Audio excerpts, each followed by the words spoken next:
Hi guys, welcome back to Kaivalya PCS. And last video में हमने अपना डिजास्टर मैनेजमेंट का जो पार्ट है उसको कंप्लीट कर लिया था। And in this video will complete human rights.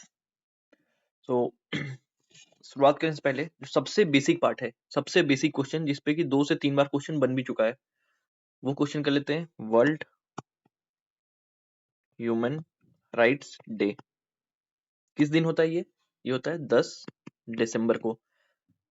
सबसे पहली बार कब हुआ? 1948, मतलब इसको अडॉप्ट कर गया 1948 में। अब इसी दिन क्यों? इस डेट का कुछ इंपॉर्टेंस होगा तभी तो इस दिन को हम ह्यूमन राइट्स डे मना रहे हैं। इंपॉर्टेंस है इसी दिन जो है ना, यूएनजीए ने, मतलब यूनाइटेड नेशन जनरल असेंबली ने अडॉप्ट करा था यूडीएचआर को। यूडीएचआर मतलब universal declaration of human rights. UDHR को इसी दिन अडॉप्ट करा गया था। और ये यूडीएचआर जो है, क्वेश्चन आता है किसका पार्ट था? ये पार्ट था international bill of human rights का। क्रोनोलॉजी बनी 10 दिसंबर 1948। 10 दिसंबर human rights day, world human rights day. क्यों? क्योंकि यूएनजीए ने यूडीएचआर को अडॉप्ट किया था, which was part of international bill of human rights. सब कुछ सॉर्टेड यहां तक एक लाइन में। एक लाइन से ज्यादा का चीज है भी नहीं। अब ये जो है 1948 में इसको क्यों ही मतलब अडॉप्ट करा गया? कुछ रीजनिंग होगा ना इसके पहले। तो जो वर्ल्ड वॉर 2 में जो एट्रोसिटीज हुई थी ना, उससे उसको देखकर इंटरनेशनल फोरम्स को लगा कि एक बॉडी तो होनी चाहिए, एक पॉलिसी होनी चाहिए जहां कंसेंसस बन सके कि ह्यूमन राइट्स किन, क्या वो पैरामीटर्स है जिसको कोई भी कंट्री भले ही वापस में वॉर में हो बट उसको मतलब नहीं लागेंगी। लाइक जो नाजी वर्सेस ज्यूज वाला था, कितना ब्रूटल था हॉलोकास्ट। एक तो कभी उनको गैस चेम्बर में डाल देते थे, कभी उनको इनह्यूमन कंडीशन में काम करवाते थे, ताकि तब तक काम करवाते जब तक वो मर ना जाए। फ्लेम थ्रोअर्स का यूज हो रहा था। तो कुछ कुछ तो था ना कि ह्यूमन, मतलब ऐसा नहीं होना चाहिए किसी का ह्यूमन राइट्स का हनन हो जाए। क्योंकि अगर कोई ह्यूमन है तो उसके पास कुछ राइट्स है, नो मैटर व्हाट। अगर वो ह्यूमन है, वो चोर है, वो डकैत है, एनीथिंग, वो क्रिमिनल है या फिर वो बहुत अच्छा आदमी है, सबके पास एक लेवल ऑफ राइट सबके पास सेम है, वो है ह्यूमन राइट्स। ठीक है, अब स्टार्ट कर लेते हैं अपना स्टैटिक पार्ट। सबसे पहला चीज, क्वेश्चन कहां कहां से बन सकता है? पहला बन सकता है यहाँ से, नेशनल करंट एनएचआरसी के चेयरमैन कौन है? नेशनल ह्यूमन राइट्स कमीशन के चेयरमैन कौन है? जो कि है justice V Ram Subramaniam. Justice V Ram Subramaniam, पहला क्वेश्चन यहां से बन सकता है। इसको मार्क कर लेते हैं, जस्टिस वी राम सुब्रमण्यम। ठीक है, ह्यूमन राइट्स डे ये हमने पहले ही देख लिया था, 10 दिसंबर 1948 को अडॉप्ट हुआ था यूडीएचआर, उसी के लिए बनाते हैं। थीम क्या था? Our right our future right now. And NHRC की बात होगी तो एसएचआरसी की बात करते हैं, स्टेट ह्यूमन राइट्स कमीशन की। तो इसमें अगर हम देखें तो अभी इसके जो करंट चेयरपर्सन है ना, वो है अनंत मनसा जी। ठीक है, ये उसके पहले वाले थे संतोष कुमार सतपथी जी, अभी चेंज हो गए हैं 2023 में, अनंत मनसा जी हो गए, 23-24 में चेंज हो गए ये। India's rank not that important, क्योंकि ये जो मतलब रैंकिंग है ना, ये उतना ज्यादा इंपॉर्टेंट नहीं है, बट फिर भी हम देख लेते हैं जो freedom and human rights indices है फ्रीडम हाउस की तरफ से, इंडिया को किस कैटेगरी में रखेगा? पार्शियली फ्री कैटेगरी में। ठीक है, एंड जो वीडेम की रिपोर्ट है उसके, उसने इंडिया में सिविल लिबर्टी कंसर्न्स फ्लैग किए हैं। तो ये दोनों चीज याद रखना। International human rights framework. अब आईएचआरएफ क्या है? इंटरनेशनल ह्यूमन राइट्स फ्रेमवर्क क्या क्या है? सबसे पहली चीज, क्वेश्चन आपसे यहीं से बनेगा, 2-3 बार बन चुका है। यूडीएचआर कब अडॉप्ट हुआ? कब अडॉप्ट हुआ? 1948 में अडॉप्ट हुआ। किसका पार्ट था? मैंने आपको ऊपर बताया था किसका पार्ट था ये, international bill of human rights का पार्ट था। बिल्कुल सही हो गया यहां तक। अडॉप्ट कहाँ करा गया था यही पूछता है, अडॉप्ट कहाँ करा गया था? तो पेरिस में करा गया था। ठीक है, रेजोल्यूशन 217 ए। ऑल्सो एक क्वेश्चन और बन सकता है आपसे कि इसका हेडक्वार्टर कहाँ है? यूडीएचआर जो है ना, मतलब ह्यूमन राइट्स वाला, उसका हेडक्वार्टर कहाँ है? जेनेवा। मोस्टली चीजों का हेडक्वार्टर तो जेनेवा ही होता है। Nature non binding, like every other framework non binding ही है, ठीक है। एंड फाउंडेशन जो है ना 1966 में इसको और ज्यादा मतलब कॉन्क्रीट करने के लिए दो इंटरनेशनल ट्रीटीज को फर्दर शेप करा गया। वो दो ट्रीटीज कौन सी थी? एक था ICCPR एंड एक था ICESPR। अब इसका फुल फॉर्म आपको नहीं पता होगा, इसका फुल फॉर्म देख लो। कहाँ लिख दूं, इसमें जगह ही नहीं है, यहाँ लिख देता हूँ। ICCPR,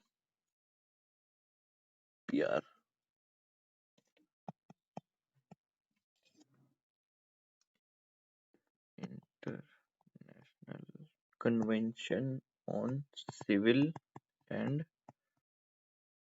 political rights, ICSCR। again international convention on economic, social and cultural rights। अब ये दो और ट्रीटीज को साइन करा गया फर्दर इसको स्ट्रेंथन करने के लिए। ये क्वेश्चन पूछता है ये कब करा गया, तो 1966 में करा गया, दोनों को 1966 में ही करा गया। फुल फॉर्म भी पूछे अपने को पता है, डेट से पूछे अपने को पता है, अभी तक जो है हम फुल प्रूफ चल रहे हैं अभी तक। की आर्टिकल्स में देखो तो ये जो अडॉप्टेड है ना UDHR, UNHDR, United nation human rights वाला, उसमें टोटल आर्टिकल्स कितने आपको पता है? टोटल है उसमें 30 आर्टिकल्स हैं। कुछ इंपॉर्टेंट है, आर्टिकल 1 जो है इक्वालिटी एंड डिग्निटी बात करता है, 3 लाइफ एंड लिबर्टी बात करता है, 4 बात करता है नो स्लेवरी पे, no torture, freedom from expression, freedom of expression, political participation. तो ये कुछ इंपॉर्टेंट आर्टिकल्स, इसको आप एक बार देख लेना, ठीक है। कुछ आर्टिकल्स है एंड कुछ कन्वेंशन है, कन्वेंशन में आपको आगे बताऊंगा। ग्लोबल इंस्ट्रूमेंट मतलब यही कन्वेंशन, जो डिफरेंट कन्वेंशन है ना वो है ये, जो इंपॉर्टेंट वाले हैं उन पे क्वेश्चन आता है तो उसको देख लेते हैं। सबसे पहला ICCPR 1966 में जो कि अडॉप्ट हुआ था, वो है फुल फॉर्म क्या? International convention of civil and political rights. कब हुआ? 1966 में। ICSCR ये 1966 में, same year, socio economic rights के लिए, क्योंकि इसका फुल फॉर्म भी है international convention on economic, social and cultural rights. Next आता है सीडो। सीडो का फुल फॉर्म क्या हो जाएगा? Convention on elimination of all forms of discrimination against women. CEDAW क्या हो जाएगा full form? Convention on elimination of all form of discrimination against women. Year क्या है? 1979, ईयर याद रखना आप। सीडो 1979, इसके बाद ICSCR कब? 1966, एंड ICCPR 1966। जो CRC है उसका क्या फुल फॉर्म होगा? CRC का convention on rights of child, convention on rights of child, CRC। इसका ईयर क्या है? यही क्वेश्चन पूछा भी था, इसका ईयर है 1989। ये PYQ में है, ये भी हो गया। एंड CRPD क्या हो जाएगा? डिसेबिलिटी के लिए है, convention on rights of person with disability, convention on rights of person with disability, ठीक है। ये कब हो जाएगा? 2006 हो जाएगा, तो इस बार ये आ सकता है। सारे हो गए, सारे कन्वेंशन अपने को याद है। अभी कुछ और इंपॉर्टेंट कन्वेंशन है उसको भी हम याद कर लेते हैं। एक है कन्वेंशन ऑन क्या था, prevention and punishment of crime of genocide. ये कौन सा है? ये है 1948। इसको कब अडॉप्ट करा गया? 1948 में इसको अडॉप्ट करा गया, ठीक है। सब हो गया सॉर्टेड, सारे ईयर्स हम याद कर लेंगे। ये PDF तो मैं भेज दूंगा, आज रात को मैं डाल दूंगा दोनों को एक्सट्रैक्ट करके। एंड इसी में अपना नोट्स भी बना लेना। जो भी ये है ना, ये सब मैं मार्क वार्क करके नहीं भेजूंगा, आप खुद से इसमें लिख लेना, क्योंकि मेरी हैंड राइटिंग आपको समझ आए ना आए। हिस्टोरिकल फाउंडेशन अगर देखें, तो अगर हम हिस्टोरिकल फाउंडेशन देखें तो सबसे पहले कहीं अगर राइट्स, ह्यूमन राइट्स एक ड्यू प्रोसेस, इन सब की बात कहीं हुई ना, फंडामेंटल राइट्स ये सब की बात कहीं हुई, तो सबसे पहले कहाँ हुई थी? मैग्ना कार्टा में। अगर हम बनाए तो पहले बनेगा मैग्ना कार्टा 1215, उसके बाद English bill of rights 1689, US bill of rights जहां से हमारा फंडामेंटल राइट्स अडॉप्टेड है, and French declaration of rights. ये है एक क्रोनोलॉजी अगर बनाते हैं तुम तो। इस क्रोनोलॉजी को याद रखना क्योंकि इनके ईयर से क्वेश्चन आता है। इनके ईयर से, जैसे कि दो फॉर्म दे देगा, आपको बोलेगा मैच करो, मैच द फॉलोइंग में। तो क्या क्या है? Magna carta 1215, English bill of rights 1689, US bill of rights 1791, French declaration on rights 1789। Paris principles, Paris principles के थ्रू क्या हुआ? सबसे पहले पेरिस प्रिंसिपल्स आया कब? 1991 में आया।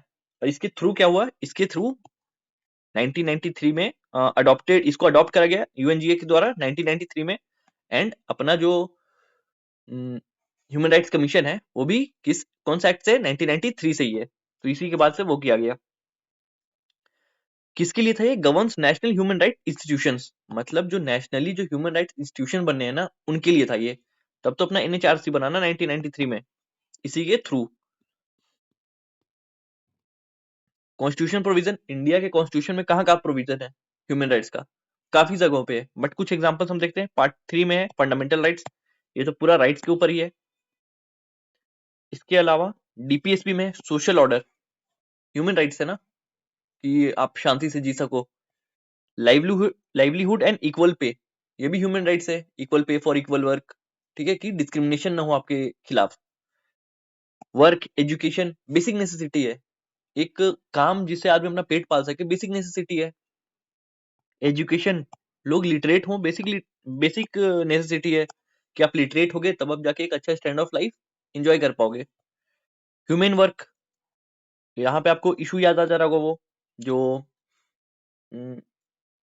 मतलब सैनिटेशन वर्कर्स थे, उनको ना कोई इक्विपमेंट दिया जाता है, नथिंग। अभी तो एक डेथ भी हो गई थी ना कुछ 3-4 महीने पहले, पॉटहोल को वो क्लीन करने के लिए उतरा एंड सफोकेशन से उनकी डेथ हो गई। तो वो ह्यूमन नहीं है, वो इनह्यूमन वर्क कंडीशन है। तो वर्क कंडीशन कैसा होना चाहिए? एक ह्यूमन कंडीशन होना चाहिए वर्क के लिए। Nutrition and public health, basic nutrition तो आर्टिकल 47 सबके लिए होना चाहिए। तो ये कुछ डीपीएसपी में कुछ राइट्स की बात है, सोशियो इकोनॉमिक राइट्स की बात है। देखो हमने ह्यूमन एफआर में देख लिया, डीपीएसपी में देख लिया। अब कॉन्स्टिट्यूशन तो हट के देखे तो स्टैट्यूटरी फ्रेमवर्क भी है कुछ ह्यूमन राइट्स के लिए इंडिया में। स्टैट्यूटरी क्या होता है? जो कि कॉन्स्टिट्यूशन से पावर लेके नहीं बना, जो कि किसी एक्ट से पावर लेके बना है। कोई बॉडी हो जो किसी एक्ट से, पार्लियामेंट में कोई एक्ट पास करके उसको बनाया गया हो, तो वो होता है statutory body. Protection of human rights act 1993। 1993 क्यों हुआ? क्योंकि पेरिस वाला जो था वो 1991 में पास हुआ, जिसके जिसने कहा कि 1993 में उसको अडॉप्ट करा गया, जिसमें था कि नेशनली ह्यूमन राइट्स को लेकर क्या क्या इंस्टीट्यूशंस बनाए जा सकते हैं, और उसी में इंडिया में बना एनएचआरसी। स्टैब्लिश कब हुआ? 12 अक्टूबर 1993 में। एनएचआरसी स्टैब्लिश्ड ऑन 12 अक्टूबर 1993। और किसके थ्रू बनेगा? Through protection of human rights act 1993। Nature क्या है? स्टैट्यूटरी है, बताया, क्योंकि एक्ट से बना है, इस एक्ट से बना है। एंड क्वासी जुडिशियल पावर्स भी इनके पास। Whole India except arm forces and limited government, limited role. कहीं भी किसी भी स्टेट में एकदम एक्सट्रीमिटी आ जाए ना, कि एनएचआरसी कहीं भी काम कर सकता है, जुरिसडिक्शन उसका मतलब एक्सट्रीम रहता है, मतलब सबको रहता है, तो आपको ऐसे ही पता है कि वो गलत स्टेटमेंट है, क्योंकि कहीं ना कुछ एक्सेप्शन हमेशा रहेगा। तो यही है, आर्म फोर्सेस पे नहीं लगता एनएचआरसी, ठीक है, क्योंकि उनके तो काम है ना, इनका तो काम है कि मान लो पैरा एसएफ है, तो वो कहते हैं कि 5-5 दिन हम बिना सोए ऑपरेशन कर रहे हैं, तो वो वहां नहीं कह सकते ना कि 5 दिन मेरे को सोने नहीं दिया, मैं यार ह्यूमन राइट्स का वॉल्यूशन हुआ है। उनके लिए है कि duty above all those things, ठीक है, ये level of dedication and commitment है उनके लिए, ठीक है। काम फंक्शन क्या रहता है? वायलेशंस, एचआर वायलेशंस जो है ना, ह्यूमन राइट्स वायलेशंस, उसको ओवरसी करते ही है। जेल्स एंड डिटेंशन सेंटर्स को विजिट करते हैं, इनके काफी सारे रिपोर्ट्स थे, मतलब अनगिनत रिपोर्ट। और इसी पे लेते हुए प्रिजन रिफॉर्म्स पे बात करी गई थी अभी हाल फिलहाल लास्ट 1 साल में, काफी बात करी गई प्रिजन रिफॉर्म्स पे। सेफगार्ड मेजर्स क्या होने चाहिए?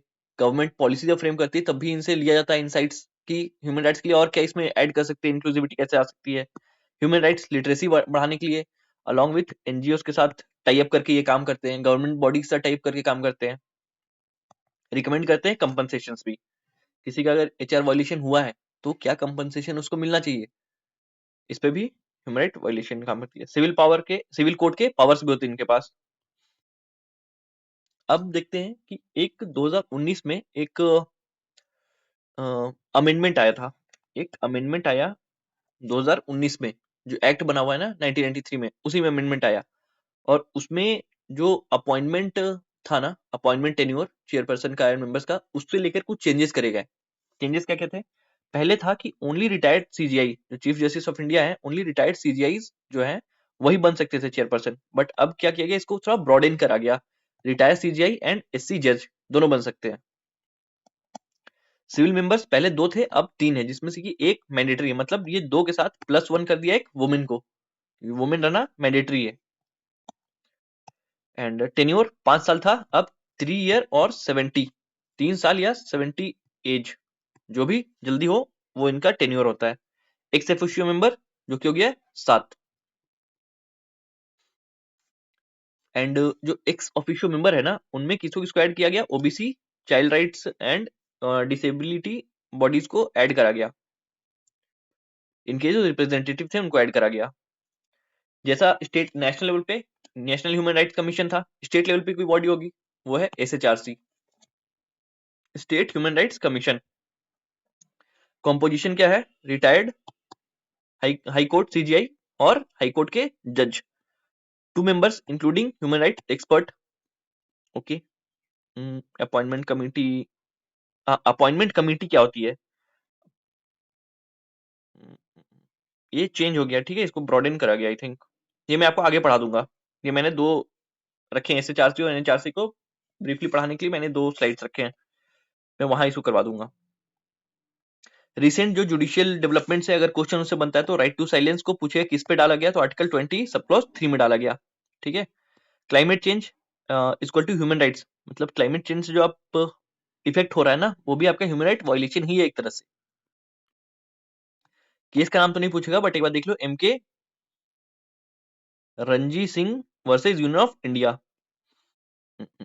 एक और अगर यहां तक हम पहुंच गए ना, तो एक मैनुअल स्कैवेंजिंग जिसकी मैं बात कर रहा था, एक आप बताओ कि किस कंट्री में है ये माउंट तारानाकी, किस कंट्री में है, और ये न्यूज में क्यों है ये माउंट तारानाकी न्यूज में, काफी इंपॉर्टेंट है ये।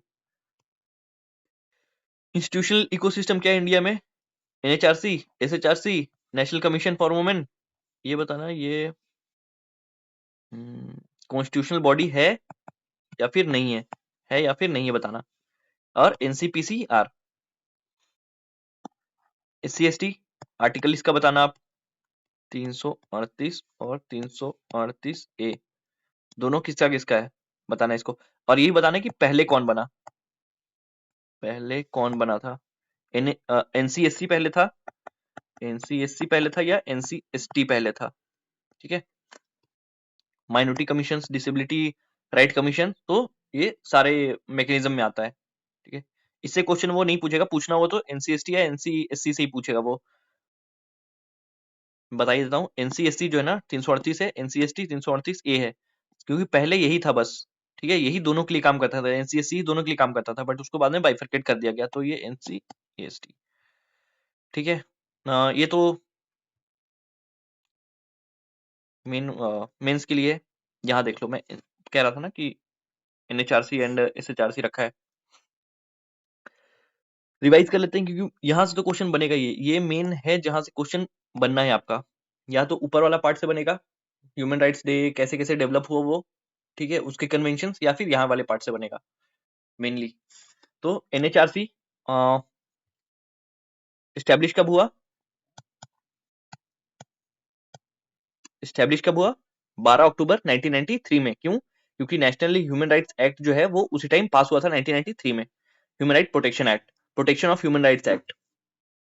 लीगल बेसिस क्या है ये, protection of human rights act 1993, इसका मतलब ये स्टैट्यूटरी बॉडी है, ठीक है। अमेंडमेंट कब कब हुआ, 2006 और 2019 में हुआ। टाइप क्या है, स्टैट्यूटरी बॉडी है, नॉट कॉन्स्टिट्यूशनल, ये भी है। पर्पस क्या है, watchdog of human rights in India, ये तो बेसिक है। कॉम्पोजिशन क्या है इसका? Chairperson retired chief justice of India और जज ऑफ सुप्रीम कोर्ट। 2019 का जो अमेंडमेंट है उसको थोड़ा ब्रॉडन कर दिया, पहले खाली चीफ जस्टिस था, अब जजेस ऑफ सुप्रीम कोर्ट भी एलिजिबल है एनएचआरसी के चेयरमैनशिप के लिए। मेंबर्स क्या क्या होंगे फुल टाइम? बताया था ना, पहले 2 थे अब 3 हो गए। एक वो होंगे मेंबर जो कि एससी के पुराने जज रह चुके हैं, one who was the SC जज, वन हु इज और was the high court chief justice, high court के हैं या फिर पहले थे चीफ जस्टिस, एक वो होंगे। और एक पर्सन विथ ह्यूमन राइट्स का नॉलेज इनको, and one must be A women. तो अगर स्टेटमेंट वाइज आए तो आप इसको ध्यान रखना, जितना इंक्लूसिव ले सको ना उतना इंक्लूसिविटी रखना उस आंसर में, बन जाएगा। एक सोफिशो 7 पर्सन हो गए, पहले 4 थे अब हो गए कितने?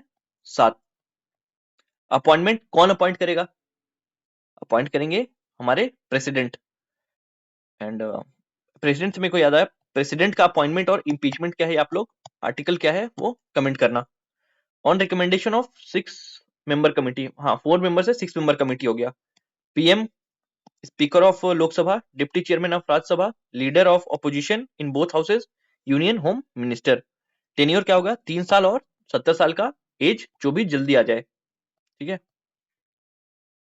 एंड दे आर री एलिजिबल फॉर री एम्प्लॉयमेंट, मतलब वापस से वही आ सकते हैं, मतलब उन्हीं को वापस से रिंस्टेट किया जा सकता है। फंक्शन तो बताइए आपको, inquiry power, intervenance, intervene, visit, review, promote, mains वाला पार्ट ही है।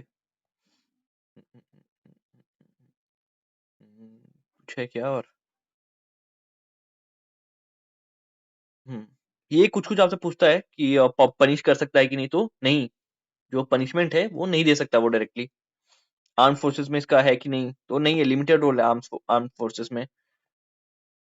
एंड रिकमेंडेशन, रिकमेंडेशन बाइंडिंग नहीं होता है, but government must take action within 1 month, कुछ भी एक्शन ले बट ले 1 मंथ में। यहाँ खत्म हो गया अपना एनएचआरसी। आते हैं एसएचआरसी में। एसएचआरसी कहाँ है? Part 4 of protection of human rights act 1993, state level का वॉचडॉग है ये। लीगल बेसिस क्या है बताइए आपको? Protection of human rights act 1993 statutory body है, सेम सेम यहाँ तक जाएगा। कंपोजिशन, रिटायर्ड चीफ जस्टिस, जैसे वहां पे ब्रॉडन किया गया था ना इस सुप्रीम कोर्ट के बेस पे, यहाँ पे हाई कोर्ट के बेस पे। रिटायर्ड चीफ जस्टिस और जज ऑफ हाई कोर्ट, क्योंकि 2019 अमेंडमेंट में ब्रॉडन कर दिया गया, पहले सिर्फ सीजीआई थे हाई कोर्ट के, अब जस्टिस भी हो सकते हैं, चीफ जस्टिस या फिर जज भी हो सकते हैं। Member 2, one who is was जज ऑफ हाई कोर्ट और डिस्टिंक्ट, ठीक है। मेंबर 2 है, एक जो कि हाई कोर्ट से जज है with at least 7 year of experience, एक जो हाई कोर्ट के जज हैं या रह चुके हैं, और दूसरा डिस्ट्रिक्ट जज with at least 7 year of experience in district court, and one with knowledge और practical experience in matter relating to human rights, मतलब उसको ह्यूमन राइट्स में काफी एक्सपीरियंस हो। अपॉइंटमेंट कौन करेगा? नेशनल लेवल पे कौन कर रहा था? प्रेसिडेंट, तो यहाँ पे भी कौन करेगा? Governor. On recommendation of committee, committee में कौन रहेंगे? सेम जो नेशनल लेवल पे था ना उसको भी स्टेट लेवल पे ले आओ, सेम चीज है। सीएम हो गए, स्पीकर ऑफ लोक लेजिस्लेटिव असेंबली हो गए, स्टेट होम मिनिस्टर हो गए, लीडर ऑफ पोजीशन हो गया बोथ हाउसेज में, अगर 2 हाउसेज हैं तो। टेन्योर भी सेम है, 3 और 70, 3 ईयर और 70 एज, जो भी जल्दी हो। सब्जेक्ट मैटर क्या है इसका? List 2, state list and concurrent list के वायलेशंस को ये देखता है। एंड ठीक है, इतना ही था इसके अंडर में। आपको समझ में आ गया होगा क्या क्या इंपॉर्टेंट चीजें आपको याद करनी। जो फर्स्ट पेज था वो बहुत इंपॉर्टेंट है, एंड कॉन्स्टिट्यूशन में जो आर्टिकल्स है ना इससे रिलेटेड वो बहुत इंपॉर्टेंट है। एनएचआरसी, एसएचआरसी, ये दोनों बहुत इंपॉर्टेंट है। इतना आप करके जाओगे तो यहाँ से जो भी क्वेश्चन आएगा वो आराम से बन जाएगा, क्योंकि मतलब मैं 1-2 बार से देख रहा हूँ, 1-2 बार से तो यही पूछता है वो। सिंपल सा ह्यूमन राइट्स डे, इसके बारे में पूछ रहा है 2 बार, एक बार ये पूछ चुका है, मतलब अभी बहुत बेसिक में ही पूछ रहा है, तो इतना करने से आपका बन जाएगा। तो ओके, खत्म हो गया ये टॉपिक। मिलते हैं नेक्स्ट वीडियो में। नेक्स्ट टॉपिक आपको कौन सा चाहिए आप एक बार कमेंट कर देना। इन्वायरमेंट पढ़ लें या फिर अर्बनाइजेशन पढ़ लें या स्पोर्ट्स पढ़ लें, एनीथिंग, ठीक है। ओके बाय बाय, मिलते हैं नेक्स्ट वीडियो में, तब तक के लिए जय हिंद।